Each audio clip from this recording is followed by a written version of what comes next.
BEd second same अधिगम और शिक्षण से BEd classes by Sunita Chouksey में आज आपके सामने लेकर आई हूँ एक महत्वपूर्ण प्रश्न। विद्यार्थियों प्रश्न को नोट डाउन कीजिए।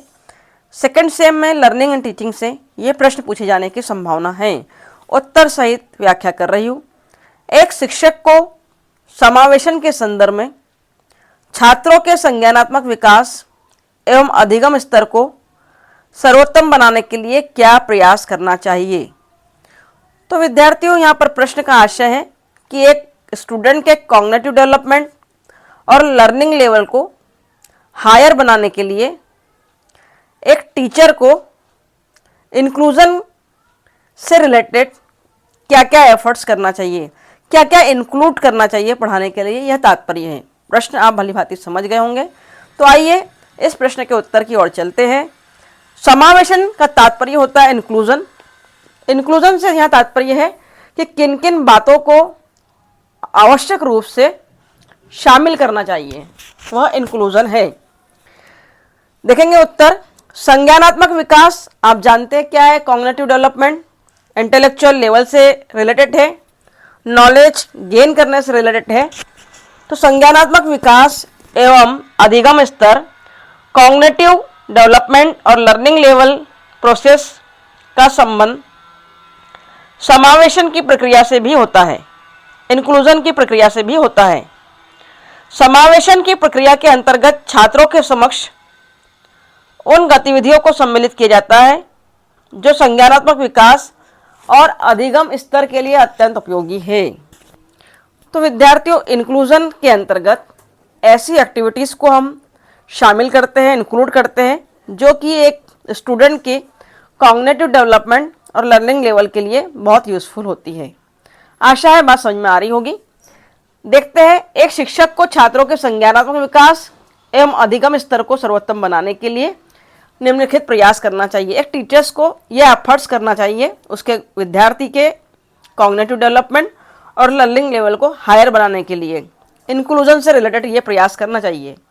पहला है अभिप्रेरणा का समावेशन। ये 10 पॉइंट आप याद कर लीजिए। आप मन से लिख कर आएंगे क्योंकि पॉइंट्स बहुत सरल है, प्रश्न बहुत सरल है, इसलिए उत्तर भी बहुत सरल है। लेकिन प्रश्न समझ में नहीं आता है, इसलिए विद्यार्थी उत्तर छोड़कर आ जाते हैं। अभिप्रेरणा का समावेशन, अब सिंपल सी बात है, उसका लर्निंग लेवल हायर बनाना है, बौद्धिक स्तर ऊंचा करना है, इंटेलेक्चुअल लेवल ऊंचा करना है, तो आपको मोटिवेशन देना पड़ेगा। शिक्षक के नाते, एक टीचर के नाते यही बात की जा रही है। अब इसे आप मन से लिख सकते हैं, फिर भी आइए देखते हैं। लिखा है, शिक्षक को संज्ञानात्मक विकास एवं अधिगम स्तर को सर्वोत्तम बनाने के लिए सकारात्मक अभिप्रेरणा की प्रक्रिया को संपन्न करना चाहिए। इंपॉर्टेंट है, अंडरलाइन करेंगे। सकारात्मक अभिप्रेरणा, पॉजिटिव मोटिवेशन की प्रक्रिया को संपन्न करना चाहिए। जैसे उदाहरण भी दिया है तो समझ जाएंगे आप। एक छात्र बताता है कि उसने चिड़ियाघर में शेर को देखा, जो कि एक जंगली जानवर होता है तथा कुछ पालतू जानवर होते हैं। उसको सभी प्रकार के जानवरों को जानना चाहिए। इस कार्य के लिए छात्र के लिए कक्षा में ताली बजवाई जाए, जो अन्य छात्र भी प्रेरित होकर अपने संज्ञानात्मक ज्ञान में वृद्धि कर सकेंगे तथा वह छात्र और अधिक अधिगम कर सकेगा। तो इस प्रकार शिक्षक ने उसकी जानकारी देने के तरीके पर वाहवाही की, तालियां बजवाई, जिससे विद्यार्थी को मोटिवेशन मिला और वह अधिक अधिगम और ज़्यादा मोर नॉलेज प्राप्त करने के लिए आगे बढ़ने लगा।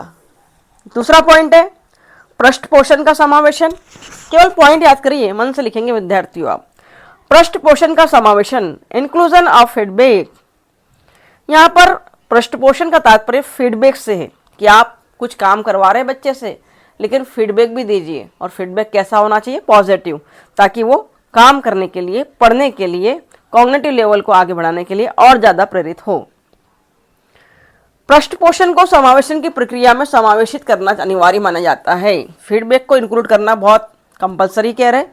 जब छात्र किसी संज्ञानात्मक ज्ञान या किसी तथ्य के बारे में अधिगम करता है तो वह जानना चाहता है कि उसके द्वारा किया जाने वाला कार्य सर्वोत्तम है या नहीं। अगर विद्यार्थी कार्य कर रहा है, आपने कुछ दिया है, तो वो जरूर जानना चाहता है। उदाहरण के लिए आपने मॉडल एग्जाम लिया है, मॉडल पेपर लिए है, मॉडल पेपर को आप चेक करके उसके अंक विभाजित करके बराबर देते हैं, तो वो पृष्ठ पोषण होगा, विद्यार्थी उसका इंतजार करते हैं, तो ज़रूर देना चाहिए। हमें जानना चाहता है कि उसके द्वारा किए जाने वाला कार्य सर्वोत्तम है या नहीं, तो वो जानना चाहता है आपके फीडबैक के माध्यम से कि उसने बेस्ट किया है अथवा नहीं। यदि शिक्षक द्वारा पृष्ठ पोषण दिया जाता है तो छात्र उस कार्य को बार बार करते हैं। इससे यह अनुभव करता है कि वो जितना अधिक संज्ञानात्मक विकास की ओर अग्रसर होगा, शिक्षक, अभिभावक एवं छात्रों में उसकी प्रतिष्ठा होगी। वो जानता है कि पृष्ठ पोषण में अगर उसे बेस्ट मिला है तो बार बार प्रयास करेगा और भी अच्छा करने का, क्योंकि उसे पता है कि टीचर, पेरेंट्स और स्टूडेंट्स में उसकी जो प्रतिष्ठा है, जो मान सम्मान है, रिस्पेक्ट है, वो बढ़ेगा। इस प्रकार पृष्ठ पोषण की प्रक्रिया का समावेश करके, इस प्रकार हम फीडबैक को इंक्लूड करके भी विद्यार्थियों के कॉग्निटिव डेवलपमेंट और लर्निंग लेवल को हायर कर सकते हैं, संज्ञानात्मक विकास और अधिगम स्तर को ऊंचा उठा सकते हैं। तीसरा पॉइंट है स्वतंत्रता का समावेशन, इंक्लूजन ऑफ फ्रीडम। संज्ञानात्मक विकास एवं अधिगम स्तर को सर्वोत्तम बनाने के लिए छात्रों को पूर्ण स्वतंत्रता प्रदान करनी चाहिए, क्योंकि स्वतंत्र वातावरण में छात्र द्वारा विविध प्रकार के तर्क एवं चिंतन संबंधी कार्य किए जाते हैं, उसका लॉजिक और थिंकिंग पावर डेवलप होता है। कह रहे स्वतंत्रता के आधार पर ही छात्रों द्वारा विविध प्रकार की कल्पनाओं को निर्मित किया जाता है। अगर आपने उन्हें इंडिपेंडेंट छोड़ दिया है अपनी अभिव्यक्ति के लिए, अपनी भावनाओं को एक्सप्रेस करने के लिए, तो उनका इमेजिनेशन पावर बहुत डेवलप होता है। उसके आधार पर वो अपनी व्याख्या करने लगते हैं तथा उनको हम उनके प्रयोग की कसौटी पर खरा सिद्ध साबित कर सकते हैं। तो जो भी आप एक्सपेरिमेंट कर रहे हैं, उनका टेस्ट ले रहे हैं, उनकी परीक्षा ले रहे हैं, उस पर हम उन्हें खरा साबित कर सकते हैं। स्वतंत्रता के समावेशन की प्रक्रिया प्रत्येक क्षेत्र में संपन्न होने से छात्रों का अधिगम स्तर और संज्ञानात्मक स्तर बढ़ता है, क्योंकि आपने उन्हें फ्री छोड़ दिया है काम करने के लिए। काम तो बांट दिया है परंतु तरीका उनके ऊपर छोड़ दिया है, तो वे और भी बेस्ट देने का प्रयास करते हैं। इसलिए इंक्लूजन ऑफ फ्रीडम एक इम्पॉर्टेंट फैक्टर है। वैसे भी आप जानते हैं विद्यार्थियों की स्वतंत्रता बहुत मायने रखती है, फ्री छोड़ना बहुत मायने रखता है। जब आप बंधन में रखते हैं तो चीज़ें सिकुड़ जाती है, विद्यार्थी नहीं कर पाता है। चौथा पॉइंट है सकारात्मक दृष्टिकोण का समावेशन, इंक्लूजन ऑफ पॉजिटिव व्यू। एक शिक्षक को सदैव यह प्रयास करना चाहिए कि उसका दृष्टिकोण प्रत्येक क्षेत्र में सकारात्मक हो, पॉजिटिव हो उसका एटीट्यूड। वो नेगेटिव एटीट्यूड लेकर कभी ना चले अगर वो शिक्षक है तो, क्योंकि अगर उसका पॉजिटिव एटीट्यूड है तो छात्र उसके आधार पर मोटिवेट होंगे। उदाहरण के लिए देखिए दिया है, एक छात्र का संज्ञानात्मक विकास एवं अधिगम स्तर निम्न है। अगर उसका कॉग्निटिव डेवलपमेंट और लर्निंग लेवल लोअर है तो छात्र के मन में भी यह पूर्वाग्रह है कि सर्वोत्तम संज्ञानात्मक विकास अधिगम स्तर को प्राप्त नहीं कर सकता। तो लोअर है ऑलरेडी वो, तो उसके दिमाग में भी क्लियर हो जाता है कि अब मैं कुछ आगे बढ़ नहीं सकता, मैं मंदबुद्धि हूँ, मैं स्लो लर्नर हूँ, मैं सीख नहीं सकता। तो शिक्षक को निराश नहीं होना चाहिए तथा छात्र के संज्ञानात्मक विकास एवं अधिगम स्तर को सर्वोत्तम बनाने का प्रयास करना चाहिए। इसके साथ साथ छात्रों में भी नकारात्मक दृष्टिकोण को समाप्त करके सकारात्मक दृष्टिकोण विकसित करना चाहिए। तो जो नेगेटिव उसका दृष्टिकोण है, एटीट्यूड है, शिक्षक को नेगेटिव नहीं रहना है। वो भले ही विद्यार्थी पूर्वाग्रह से पहले से सोच चुका है कि मैं मंदबुद्धि हूँ, मैं स्लो लर्नर हूँ, मैं बैकवर्ड चाइल्ड हूँ, मैं नहीं कर पाऊँगा, ठीक है, परंतु एक शिक्षक को हमेशा पॉजिटिव रहना चाहिए और विद्यार्थी के नकारात्मक दृष्टिकोण को भी बदलने का प्रयास करना चाहिए। आत्मविश्वास का समावेशन, इंक्लूजन ऑफ सेल्फ कॉन्फिडेंस। आत्मविश्वास की भावना का समावेशन भी संज्ञानात्मक विकास और अधिगम स्तर के लिए आवश्यक है। जैसे एक छात्र पहाड़ा याद करने की प्रक्रिया संपन्न कर रहा है। प्रथम बार उसने 2 का पहाड़ा याद किया जो कि उसे सरल लगा। जब 3 का पहाड़ा याद करने में उसको कठिनाई हुई, 3 का पहाड़ा उसे याद करने में विद्यार्थी को कहा जा रहा है कि अगर कठिनाई हुई तो उसको पहाड़ों से अरुचि होने लगी। शिक्षक द्वारा उसको बताया गया कि उसमें इतनी योग्यता है कि वो पहाड़े को भी सरलता से याद कर सकता है। इसके लिए ध्यानपूर्वक प्रयास करना चाहिए। इससे छात्र में आत्मविश्वास उत्पन्न होगा और 3 के पहाड़े को याद कर पाएगा। तो एक शिक्षक को उसका कॉग्निटिव डेवलपमेंट और लर्निंग लेवल बढ़ाने के लिए हमेशा उसका सेल्फ कॉन्फिडेंस किसका, विद्यार्थी का, बढ़ाते रहना चाहिए, तो वो और ज़्यादा कर पाएगा। छठवां पॉइंट है सृजनात्मकता का समावेशन, इंक्लूजन ऑफ क्रिएटिविटी। सॉरी, आत्मविश्वास का समावेशन दिखा विद्यार्थी 5वें पॉइंट में आपने। हम देख रहे हैं 6 नंबर का पॉइंट, सृजनात्मकता का समावेशन, इंक्लूजन ऑफ क्रिएटिविटी। सृजनात्मकता की स्थिति में संज्ञानात्मक विकास और अधिगम स्तर उच्च होता है। सामान्य रूप से यह देखा जाता है कि छात्रों द्वारा विविध प्रकार के सृजनात्मक कार्य संपन्न किए जाते हैं। क्रिएटिविटी की बात की जा रही है, जैसे मिट्टी के खिलौने बनाना, क्ले मॉडल बनाना, कागज़ की नाव बनाना, विविध प्रकार के सृजनात्मक खेल आदि। जब शिक्षक द्वारा इन खेलों में सहयोग दिया जाता है, कॉपरेट किया जाता है, तो विद्यालय में सृजनात्मक, स्कूल में क्रिएटिव इन्वायरमेंट बन जाता है। छात्र विविध प्रकार के तथ्यों को स्वयं करके सीखते हैं, लर्निंग बाय डूइंग शेयर करते हैं, तथा विद्यालय का वातावरण छात्रों को रुचिपूर्ण लगने लगता है। इससे क्या होता है कि क्रिएटिविटी फैल गई चारों तरफ, स्वयं करके सीख रहे हैं, लर्निंग बाय डूइंग आप सीख रहे हैं, तो जो स्कूल या कॉलेज का इन्वायरमेंट है वो बच्चों को कैसा लगता है, रुचिपूर्ण लगने लगता है, इंटरेस्टिंग लगने लगता है, वे इंटरेस्ट लेने लगते हैं, पढ़ाई के लिए भी रेगुलर आने लगते हैं और क्रिएटिविटी भी करते हैं। 7वां पॉइंट है रुचिपूर्ण अधिगम गतिविधियों का समावेशन, inclusion of interesting learning activities. रुचिपूर्ण अधिगम गतिविधियों का समावेशन भी संज्ञानात्मक विकास एवं अधिगम स्तर को उच्च बनाता है। डेफिनेटली जब आपके इंटरेस्ट की विषय वस्तु है, आपके इंटरेस्ट के अकॉर्डिंग आपको काम दिया गया है, तो वह काम आप बहुत मन लगाकर करते हैं। जैसे कि प्राथमिक स्तर, प्राइमरी लेवल की बात की जा रही है, छात्रों की रुचि खेल कूद में होती है, स्पोर्ट्स में होती है, कहानी एवं कविताओं में होती है, तो उसी के माध्यम से हम उन्हें सिखाते हैं, वैसी ही गतिविधियों को इंक्लूड करते हैं, तो उनका लर्निंग लेवल डेफिनेटली हायर होगा। शिक्षक द्वारा विद्यालय में इस प्रकार की गतिविधियों को संपन्न करने की व्यवस्था होनी चाहिए। इससे छात्रों का मन भी विद्यालय में लगा रहता है तथा छात्र विविध प्रकार के तथ्य एवं घटनाओं के बारे में सीखते हैं। खेल, कविता, कहानी एवं अन्य गतिविधियों की व्यवस्था को छात्रों की रुचि जानने के पश्चात विद्यालय व्यवस्था में समावेशित करना चाहिए। उनके रुचि के अनुसार किसको खेल में है, किसको कविता में है, किसको कहानी में है, विभिन्न प्रकार की एक्टिविटी में बच्चों को बांट दीजिए, ग्रुप बना दीजिए, समूह बना दीजिए, जिससे बहुत ही रुचिपूर्ण तरीके से बहुत ही जल्दी विद्यार्थी आपके अध्ययन अध्यापन में रुचि लेने लगेंगे और सीखने लगेंगे। अगला पॉइंट है निर्देशन एवं परामर्श का समावेशन, inclusion of guidance and counselling. निर्देशन एवं परामर्श की प्रक्रिया में छात्रों के संज्ञानात्मक विकास अधिगम स्तर को उच्च बनाती है।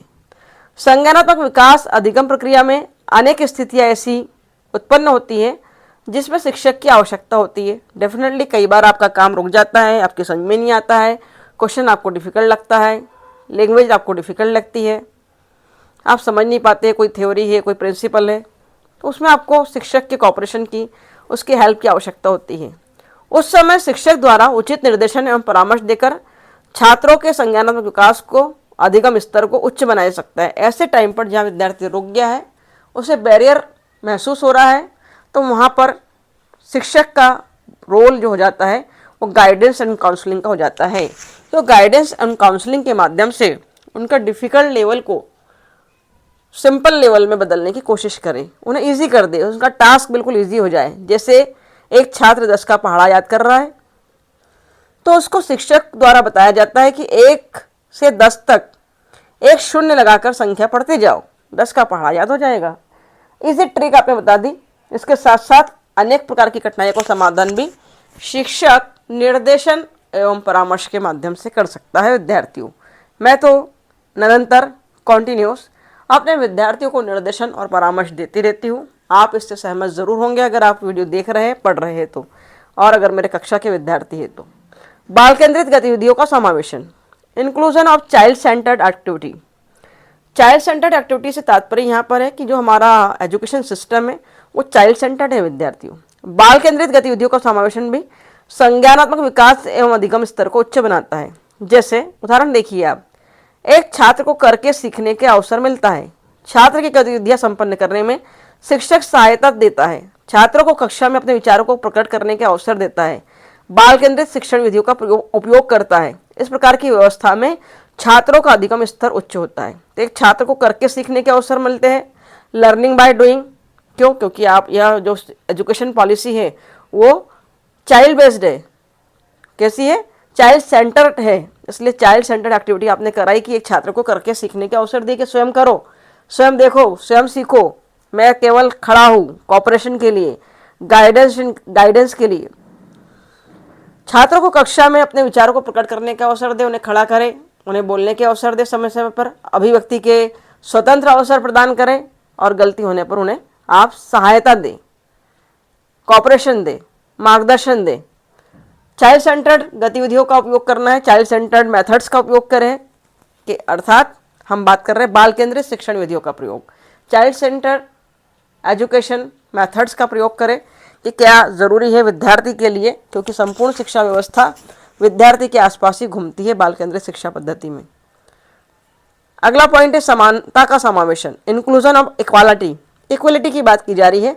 सामान्य रूप से देखा जाता है कि अनेक अवसरों पर समानता की दृष्टि का अभाव पाया जाता है। कई लेवल्स पर हम देखते हैं, कई जगह पर हम देखते हैं, कई विद्यालयों में हम देखते हैं शिक्षक पार्शलिटी करते हैं, इक्वालिटी का व्यवहार नहीं करते हैं, असमानता का व्यवहार करते हैं, इनइक्वालिटी का व्यवहार करते हैं, जिससे जो उनका कॉग्निटिव लेवल है वो लोअर हो जाता है। जैसे उदाहरण देखेंगे, कक्षा में एक छात्र के साथ भेदभाव किया जाता है, उसको विकास के समान अवसर नहीं दिए जाते, जिससे छात्र के मन में हीन भावना उत्पन्न होती है। अगर उसको आगे बढ़ने के समान अवसर नहीं दिए, आपने भेदभाव किया, जो आपके परिचित विद्यार्थी हैं, जो आपके किसी रिलेशन में हैं, आप उन्हें बहुत अच्छे मार्क्स देते हैं, आप उनकी वाहवाही करते हैं, आप उनकी तारीफ़ करते हैं, तो आपने समान अवसर छात्र को नहीं दिए, तो जिस छात्र को आप इग्नोर कर रहे हैं उसके मन में क्या होता है, हीन भावना आ जाती है, गिल्टी फील करने लगता है, और वह विद्यालय व्यवस्था, स्कूल व्यवस्था के प्रति भी, ऑर्गेनाइजेशन के प्रति भी और सामाजिक व्यवस्था के प्रति भी दोनों से ही विश्वास उड़ जाता है। उसका बिलीफ कम हो जाता है कि क्या है, स्कूल में क्या रखा है, विद्यालय में क्या रखा है, कॉलेज में क्या रखा है, यहाँ तो बहुत भेदभाव होता है, यहाँ की शिक्षा प्रणाली सही नहीं है, यहाँ मार्क्स सही नहीं दिए जाते हैं, तो दोनों से ही उसका विश्वास उड़ जाता है। इसलिए इस स्थिति को समाप्त करने के लिए छात्रों को प्रत्येक क्षेत्र में समानता प्रदान करनी चाहिए। वैसे भी शिक्षक के लिए कोई भी विद्यार्थी हो वो बिल्कुल समान होना चाहिए, किसी भी स्तर पर उसमें भेदभाव नहीं किया जाना चाहिए, निष्पक्षता का व्यवहार करना चाहिए, इम्पार्शलिटी का व्यवहार होना चाहिए, जिससे संज्ञानात्मक विकास और अधिगम स्तर सर्वोच्च होता है और विद्यार्थियों का विश्वास आपके विद्यालय में, आपके कॉलेज में, आपके शिक्षकों के प्रति उसकी धारणा पॉजिटिव होती है। तो पॉजिटिव होकर इंटरेस्ट लेकर लर्निंग लेवल को कवर करता है और आगे बढ़ाता है। इस प्रकार देख सकते हैं विद्यार्थियों, उपरोक्त विवेचन से यह स्पष्ट होता है कि छात्रों के संज्ञानात्मक विकास एवं अधिगम स्तर को सर्वोत्तम बनाने के लिए विविध प्रकार के तथ्यों का समावेश शिक्षण अधिगम प्रक्रिया में होना चाहिए। इसके साथ साथ छात्रों के विद्यालयी एवं परिवेशीय वातावरण में उन सभी तथ्यों का समावेशन करना चाहिए जो कि संज्ञानात्मक विकास एवं अधिगम प्रक्रिया में उपयोगी सिद्ध होते हैं। तो हमने देखा कि एक विद्यार्थी, एक स्टूडेंट का कॉग्निटिव डेवलपमेंट और लर्निंग लेवल को हायर बनाने के लिए कुछ फैक्टर्स ऐसे ज़रूरी है जिन्हें इंक्लूड करना चाहिए। वो फैक्टर्स हमारे सामने हमने देखे। वो फैक्टर्स थे feedback, motivation, freedom, positive attitude, self confidence, guidance counselling और विभिन्न प्रकार के पॉइंट्स को हमने देखा। आशा है यह प्रश्न आपके लिए अब बहुत सरल हो गया होगा और आप परीक्षा में ज़रूर लिख कर आएंगे। जल्दी ही आपकी परीक्षाएं संपन्न होने वाली है। सभी विद्यार्थियों को परीक्षा की तैयारी के लिए बेस्ट ऑफ लक। अच्छे से तैयारी कीजिए और किसी क्वेश्चन का आंसर अगर चाहिए हो तो मुझे कमेंट बॉक्स में लिखिए। और वीडियो अगर आप देख रहे हैं, आपके लिए यूज़फुल है तो इसे लाइक करना मत भूलिए, कमेंट करना मत भूलिए और अपने दोस्तों से शेयर करना मत भूलिए। Thank you very much for watching my video.